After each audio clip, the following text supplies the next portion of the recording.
music posse for jacking us up, pumping me and my guest today up for this episode of Buying That House.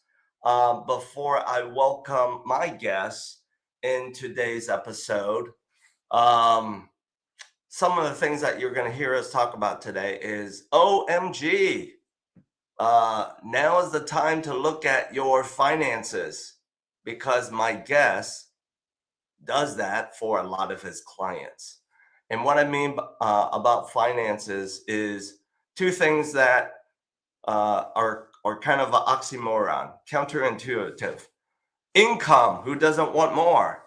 And then the oxymoron half is taxes, who wants to pay less? That would be all of us, right? So as I ask his fan base to give him a nice warm welcome, fan base, wherever you are. Well, I see you. You're in a conference room. Let's give John Jones a nice round of applause and welcome him into today's live stream episode. Let's go.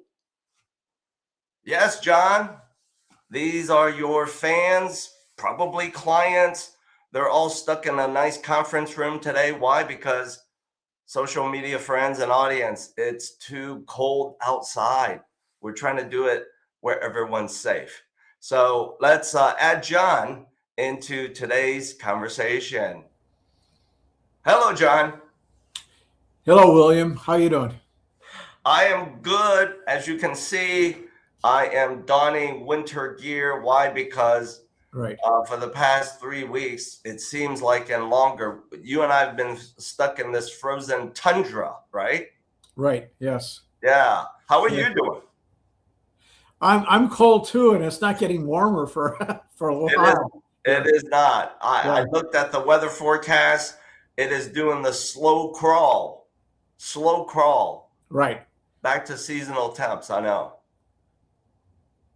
So, John, here's my first question. This time of the year, I speak from my own personal experience. Everyone gets in the mail, or they have to take action with income. Am I right? Yes, they do.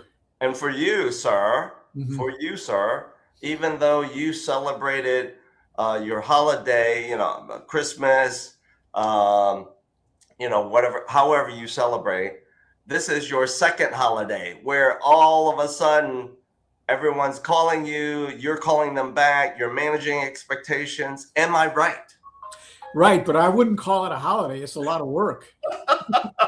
Yeah. True. So, but I say it's Christmas season for you because everyone depends on you for your expert advice, your expert service, and it's holiday for you because I'm going to call it like it is. This is the time of the year where you make your money, right? Sure. Yes. All right. That's why I said it's a holiday. Okay.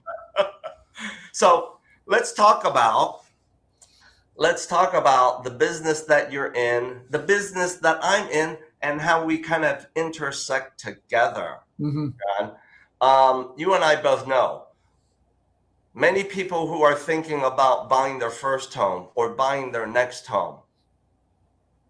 You are probably getting some calls here or there about, Mr. Jones, my accountant, I lost my tax return. Right. And then you're going to say, oh, well, okay, who's asking for it? And then the conversation moves forward with, well, this mortgage guy named Bill is asking for it, right? Yes. So qualifying for a mortgage is a big step in buying a home, and you've got to demonstrate you have the income to do it. Right on. So you and I both know for the households, for the consumers who are employees of companies, whether it's a small family business, whether it is a blue chip Fortune 100 company like the Googles, the Microsofts, the Rivians, car manufacturer of the world, when they are an employee, their income is so straightforward. It's reported on that thing called the W-2, right? Right. Yes, it Okay. is. Let's now pivot and talk about the other half. Right. The other half, where they own a business, where they are a partner in a business, or they are a sole proprietor, they earn 1099 income. In your opinion, are they more challenging for you? That's my question to you first. Well, yes, they're more challenging for me, and it's more challenging for them to buy a house. Why do you say that? Because they have to prove their income to institutions that are a little skeptical, let's say, as to what's being reported. Okay. And I would say for self-employed people to if they're incorporated in any way, or if they have an LLC that's treated as a corporation for tax purposes, you have to prepare a tax return for that business every year, and that goes a long ways towards establishing credibility. Right on. With a lender. When you can put that statement, because it's signed under penalties of perjury, and you know, that's important. So If I may, it makes you look more established. If I may kind of twist your word credibility, I would actually define it as your affordability. Would that be fair? I would say credibility, affordability, proof. Yeah. I mean, something like that. Yeah. Yeah. And the reason why, social friends who are watching, John and I have this casual conversation. Yes, it's casual because that's the way we chose to do it today. We're doing it virtually. John is in the comfort of his office, in his winter gear, and so am I. Now, let's go back to that segment of consumers where they own a business, they're a partner in a business, they're a sole proprietor earning 1099 income. I'm curious to get your feedback. As you are delivering your expert advice, your service to them, do they kind of like, I don't know, a good word, only word that comes to my mind right now is, do they kind of complain to you about, OMG, oh my gosh, the lender Bill, who I'm in a conversation with, he's looking for all this stuff. Do you hear that first and foremost? Yes, and the bigger the property is, the more information they need. Bingo. You know why, right? Particularly if you're not the only owner. You know, if you're a partner in a project. That's correct. And you also know why, John. When the bigger the property is, the more discovery that I have to do. It's because the bigger the loan. Sure, yes. Yeah, the bigger the risk for the lender, sure. That's right. That's right. So, audience members, you heard it from a very seasoned, expert, veteran accountant. He knows your story. Why? Because he's helping you with your taxes, your tax planning for the future.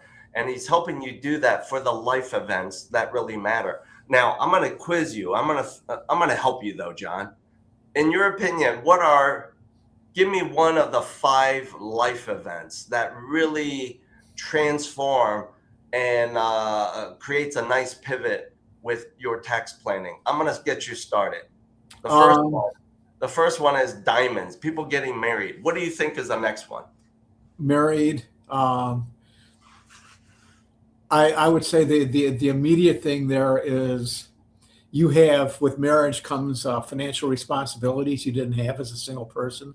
That's true. So one of the things you got to look at are, if something happens to me, how does that have a financial impact on my spouse? That's right. And that's what insurance covers. That's right. Secondly, you've got to consider that whatever you do in your life that's major, it has to involve your spouse. So you're not going to buy a house and live in it by yourself without your spouse. So that's right. You're both buying, so for the first time in your life, you're both buying things together. Your opinion is not the only one that counts anymore. That's right. You have to include somebody else in your opinion. Yeah. And then the next one obviously would be children, Yes. if you're going to consider children. And then moving along would be, as you're moving through your career, would be if both work, how do you want to retire? Where do you want to retire to? Right. And then you come up with estate planning as well towards the end. That's right. And estate planning often makes a lot of us do what this beautiful woman is doing, which is taking a pause and kind of reflecting and realizing that, this stuff is important, and I really need to lean on a team of professionals to help me get to where I need to be. You agree? Yes. It's all. Yeah. It's, the big events are pretty complicated. You're not going to do them by yourself. That's You're right. do them by yourself. So you need professional help if for no other reason other than validation that you're doing the right thing. That's correct. The right thing. That's correct. So you might be able to do it all yourself through ChatGPT, but how do you know? How do you know it's the right it's the right thing? Right. And how and here's another thing is that how do you know that doing things in your state, in your city, doesn't differ from somebody halfway across the country who's getting the same advice? Yeah. It might not be appropriate. So you need Ab- local help. Absolutely. So, John, putting you in the hot seat, asking you a very important question. Given your tax planning, accounting practice, are you kind of hinting, telling us, all of us, and by the way, all of us watching this live stream, that would be you and you, are you telling us that you deliver your service across a large part of the U.S.? Yeah, I'm all across the country. Sure. Wow. Beautiful. So my clients, after they work with me here, I'm Chicago based, but then they move. Yeah. They move And no surprise, given the presence of technology, tools, you and I can kind of do what we need to do regardless of where the move takes your client, right? Yes. So, Absolutely. All right, let's now shift the conversation to this. This is me poking the bear. You're the bear. All right. And I'm going to ask you, if you care to drop, what are the top 3 mistakes that first-time home buyers and property owners make when it comes to their tax planning with you, sir? Well, the first 2 are particularly if somebody just got a new job or just graduated from graduate school and they're in their first job. Right. They want to go out and they want to buy this big house. Right. And they figure out that I can afford so much money per month to pay for mortgage and escrow payments. Right. And I've seen this. It hasn't been so bad the last few years, but it used to be that my clients would buy as big a house as they could qualify for in a mortgage without considering the budgeting. Right. And then they'd buy more house than they could afford. Right. And they find unexpected expenses once they have the house, unexpected, repairs. They need new HVAC. They've got, the roof on the garage is bad and they got to replace that. And then they get in trouble because they just don't, they realize it's not like renting a studio apartment. True. They're responsible for everything. Yeah. And they frequently buy, they buy too much house. That's one big one. Okay. What's another one? And another one is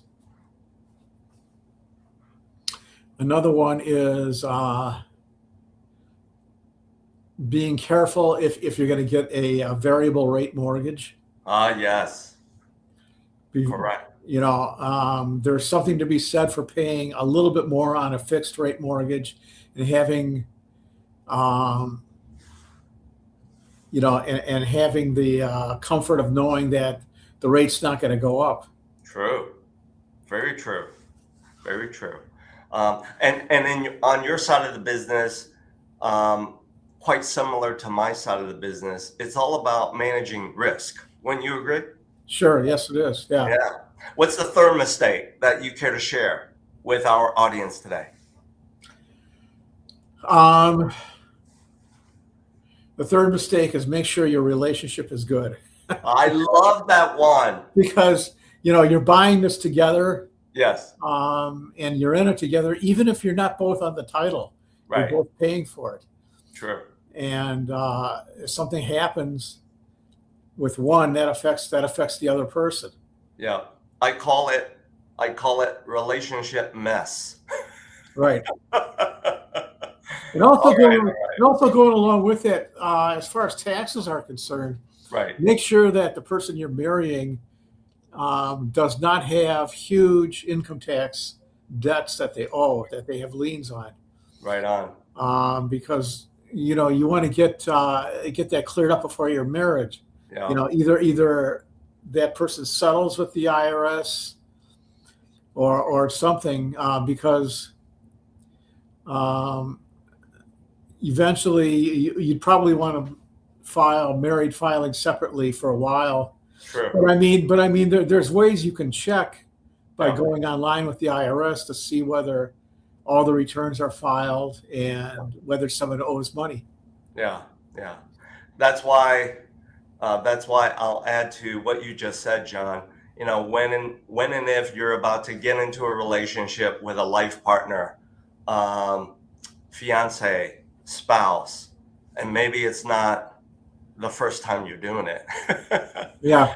It's so important to go into the relationship eyes wide open, and on your side of the business and my business, we embrace these two words way too often because it's part of our business. Full disclosure, right, John? Yeah.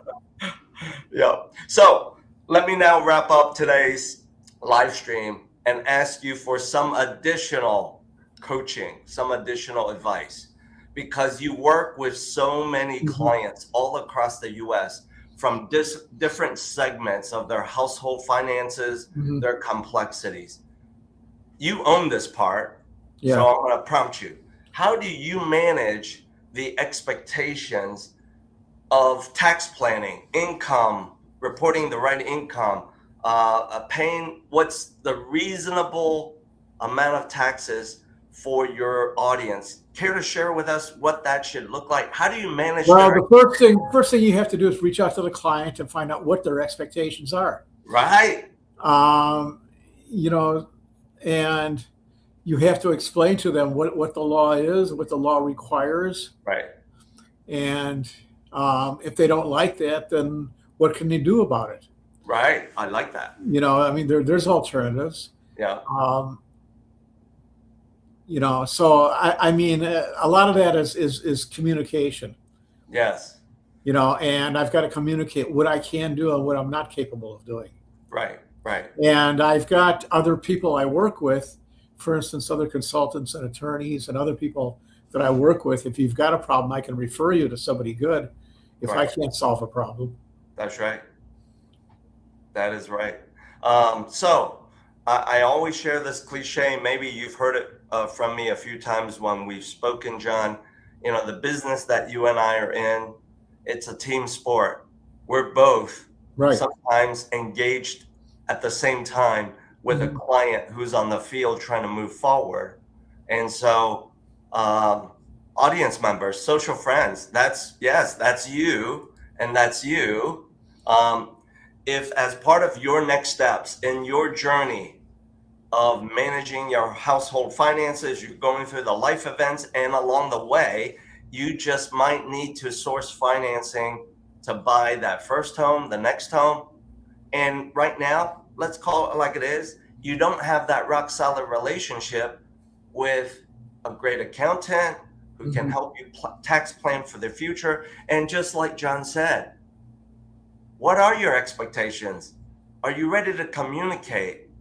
And are you ready to do what I know I can help you do to get you to the outcome that you really need? So, audience members, as I wrap up, I want to thank Mr. John Jones, accountant extraordinaire, for being my guest today in a cold January Thursday morning in this episode of Buying That House. John, thank you for showing up. Thank you. Thank you for your pearls of wisdom. I Yeah. love that. All right. And it is cold. So, audience members, as we wrap up, let me ask my music posse to play us out. John, stay put. Here we go. Music posse, let's wrap up.